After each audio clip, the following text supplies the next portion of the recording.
Now the WGAL News 8 Storm Team forecast with meteorologist Mike Susko. And good evening. Just to kind of recap that path of that tornado, it was an EF0 with maximum winds of 70 miles per hour, and it was just to the southeast of Quarryville. As you heard Jerry mention, it crossed over 472 there from the baseball field and then went into the cornfield. It was only 0.15 of a mile wide or long, so that's about 264 yards here when I converted it to yards there. So it was a very small one in terms of length, but nonetheless, it did touch down, and the reason they confirmed even days later is exactly why you heard for Solanco Baseball is because of insurance. Now tonight we have to worry about maybe some record cold mornings tomorrow. We had one last night in Thomasville, got down to 41 degrees. Lidditz got down to 48 degrees. That ties the record from last year alone. And tonight, very similar temperatures, 50 degrees for the overnight low in Harrisburg, but just outside, especially where there's a lot of fields, you're going to see temperatures drop into the low to mid 40s overnight tonight. 40 in Lewistown, 45 for the low in York and Carlisle, 46 in Lebanon under a clear sky.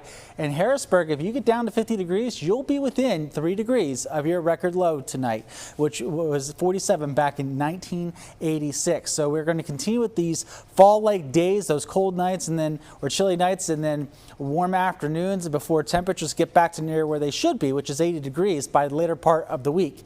In terms of rainfall, really not going to be happening here until next week, and even then the chance looks kind of hit or miss.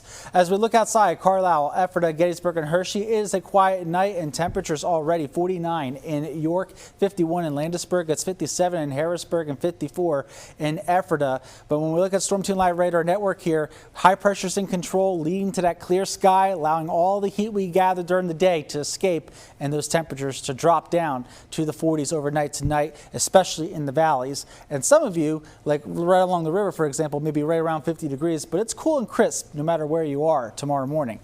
As we head into your Tuesday, mostly sunny. Temperatures will be in the 60s as you head out the door. And then as we come home, you'll be in the 70s in the afternoon. Plenty of sunshine and refreshing for your Tuesday. If you want to catch the full corn moon, or at least what's left of it, you can do so. It's good viewing conditions out there right now, and that's because of that high pressure that is in control. It stays there as we go through your Tuesday, leading to a sunny sky tomorrow. But then as we go into Tuesday night, those winds will start to move out of the east, and that is going to help usher in a little bit more moisture from the Atlantic and lead to just a little more cloud cover as we go into your Wednesday. It's still dry. All that precipitation stays way out to the east here. We don't have to worry about it. But as we go into Wednesday, you will notice a little bit more cloud cover there.